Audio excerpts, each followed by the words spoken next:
Hello? So gusto ko lang ikwento sa inyo kahapon ang ating pagpunta sa meeting ng seniors na ginawa natin for the very first time. So merong excitement, nakakalimutan mo yung Diyos ko, tumatanda na talaga ako. Senior high na. Nawawala yun. Basta, yun. Ganun naman talaga pag every first time, laging parang special. Kahapon nga, umuna pa ako dito umimot pa ako dito, may mga pag-ganun pa ako. Eto, pinost ko yun sa Facebook, sabi ko, yan ang susuotin ko sa seniors meet. Bonggang-bongga. Ano kaya itsura ko kaya suot ko?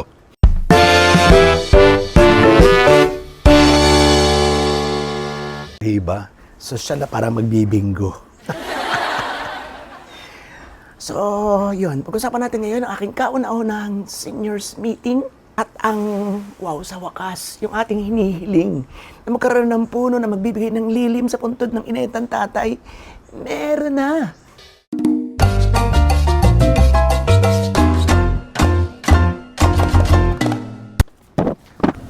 Okay, so hawakan na natin to. Di ba naka-blue yan? Yan, para makabili pa rin kayo. Para mahikayat ko kayong bumili ng product natin. Yan, pakinig ang, malakas ang boses ko, pakinig yung environment, yung ingay, yung tunog dito, yung noise doon. Pag-i-green natin to, i-green natin. Yun, green na siya. Kita nyo ba? Yan. Ano na siya?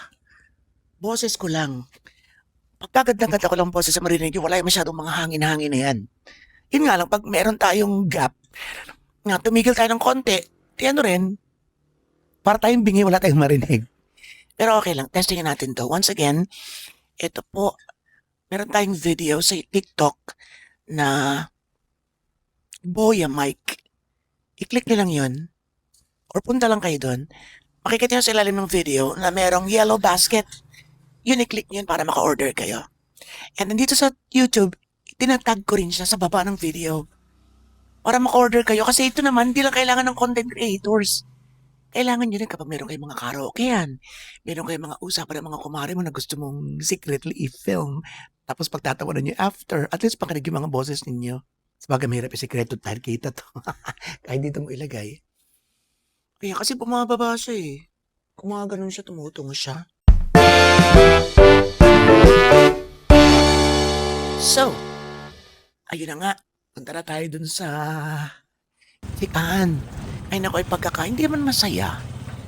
Hindi rin malungkot. Simplihan lang. I thought kasi na lahat. Kasi ang sabi nga sa akin, 400 plus yung senior high members ng barangay namin. Dumating ako rin para mga 20 plus lang kami.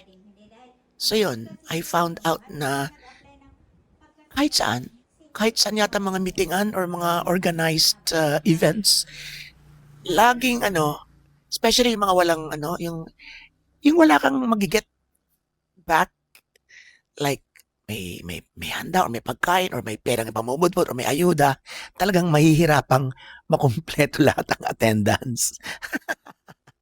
So dapat pag may meeting at kasama ka dun sa meeting, for example, meeting ng mga guro or meeting ng mga magulang, andun talaga, ma-absent. Wala akong nakitang sa aming school or sa aming Huay Kwen na parang meeting ng magulang tapos yung isang bata walang magulang, walang kapamilya nandun. Wala akong na-encounter na ganun. Andun talaga sila. So dito sa seniors, mismo yung mga coordinators kulang. Yun, in fairness, actually paglabas ko ay wow, natuwa ako. Tapos na tayo. Ay naku, eto, maglalakad tayo ngayon, papalabas, walang masakyan tricycle. Natapos na rin ang aking kauna-unahang attendance sa isang meeting ng seniors. Kaloka. Ginandahan ko pa naman. Ayun, in fairness, I am very proud. Wala akong naamoy kahit isang amoy katingko or white flower sa aming meeting.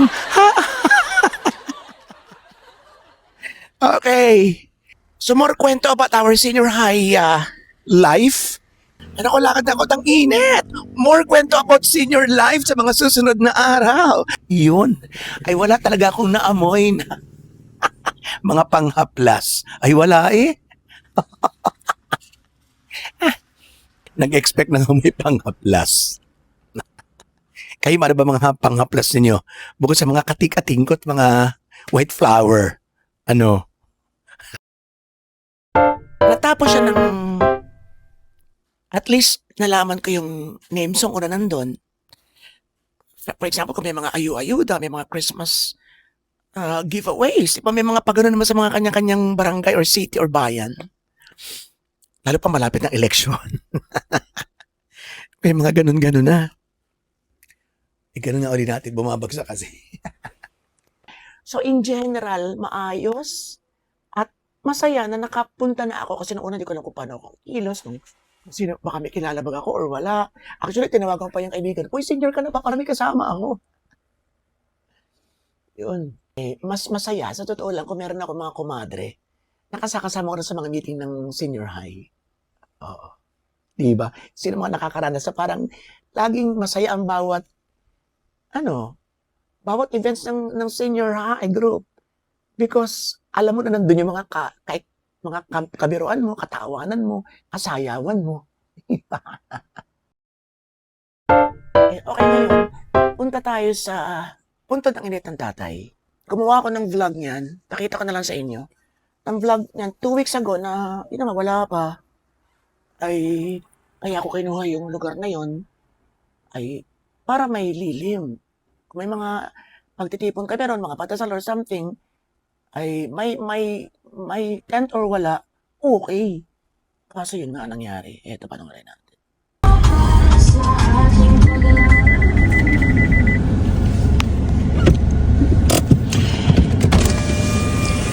Etong punong ito, parang ganyan niya na yan, ah.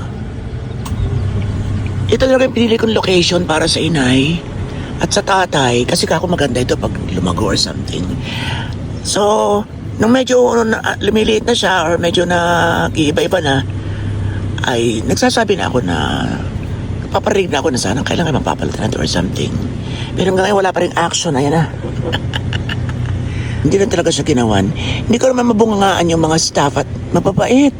Mapapait ka, hindi ko masugod-sugod. Pero sana naman ma-realize nila na dapat itong palitan. Yan. Nang maganda-ganda naman. Di ba ka? Love you, Nay. Love you, Tatay. Siyempre, lagi kong pinapagamasan itong sa inay. Kailangan dapat laging malinis. So, nagbabayad ako ng extra. Actually, pwede nilang, may mga tao dito talaga na nililinis at dinadamuhan, or ang tawag doon, tinatabasan. Pero pwede kang kumuha ng isang tao na magkaasikaso. At siyempre, love natin ang inay at tatay. Kaya go. Love you, Tatay. I love you, Inay. Love you, Tatay. I love you, Inay. Ito, papalitan na rin natin ito sa isang araw. At sana one of these days mapalitan ka na. Meron na! O say, mga ka-team, may mga halaman na. At yung harap ng inay meron. Ay, diba? O, ayan o. O, meron na siya. O, say. Paglaki niya. Ayan, o, diba? Inay, meron naman lililim sa inyo ng tatay. Diba? Sabi ko sa inyo, konting sundot lang. Yun, siguro nakarating sa kanila yung ating hinaing. Or maybe nakaschedule talaga. Yun, hanggang dun.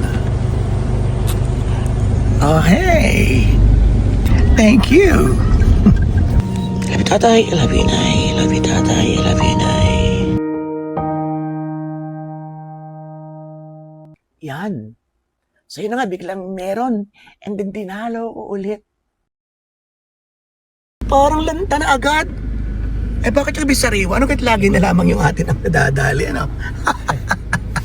lantay, ayop na yan.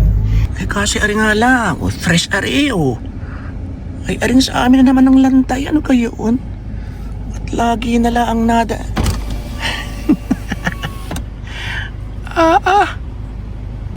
Lagi ka rin nadadali. Sana lumago na. Para may lilim na. Ang init ang tatay. Kasi, yan talaga yun. Kaya ito yung pinili ko talaga nun. Dahil may puno na. Tapos bigla nagkaganyan. Yan.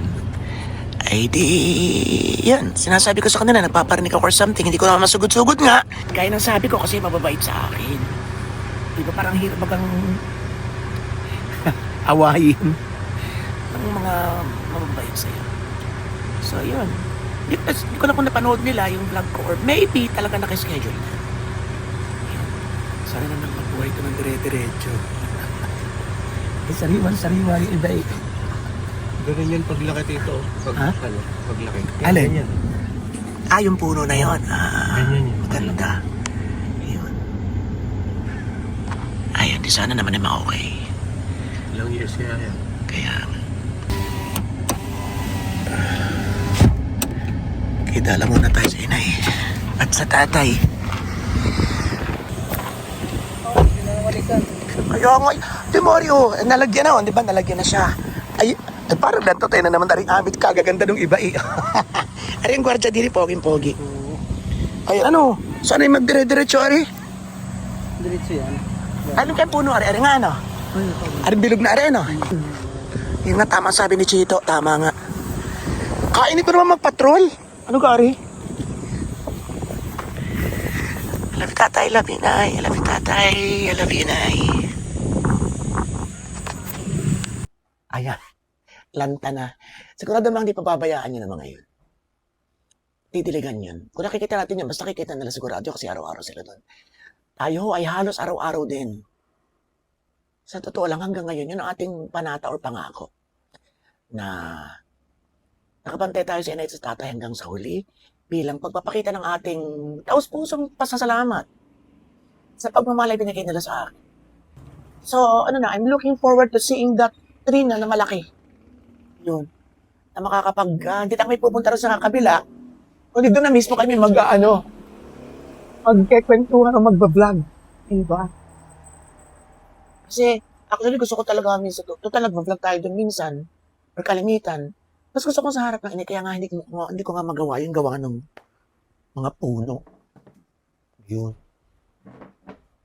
So, siguro naman, okay na. Doon nga tayo, naliliwanagan ako dito masyado. Okay. So, yun. Maraming salamat sa mga nanonood ng ating shorts. Actually, ay parang eksperimento. Kung may manonood ating shorts, kasi vertical video siya, di ba? And unfortunately, ang daming nanonood. Maraming salamat sa inyong lahat. In-invite ko kayo na panoorin yung mga natin. Kasi kalimitan mga tayo sit-down vlogs para nakakapag-usap tayo sa mga social issues, sa mga personal na heart-to-heart na peg, mga ganun. Na alam kong gustong-gusto nyo yan nung una pa man. Yun. At sana ay patuloy kayong manood. At huwag kayong maburyo. Kasi talagang, alam nyo kung bakit kinakailangan medyo mahaba? Because hindi po kikita. Kapag 8 minutes pababa, walang masyadong paglalagyan ng mga mid-roll ads or something like that. So, yun talaga yung suggestion ng YouTube mismo na it should be 8 minutes and above. Yan. Taste lang po. Kasi kailangan din natin kumita para makapagbigay sa inyo ng mga palabas na libre. And at the same time ay hindi lang makapagbigay kundi mapasaya kayo, mainis kayo, tumawa kayo, mapaiyak kayo, maglaway kayo, mapatakam kayo. Ganun. Hindi pa masyadong malaking kinikita natin. In fact, minsan paglalabas tayo, malaki pa yung gastos. Ilan talaga, I enjoy doing this and I want to share my life with you. And a lot of things, interesting things in the world na gusto ko rin mapagsaluhan natin. Okay, so yun. Maraming salamat sa Shipman Bato sa nagdito ko sa mga po. Lahat ng Pinoy sa masulok ng world, Batology pa more and more and more. Thank you.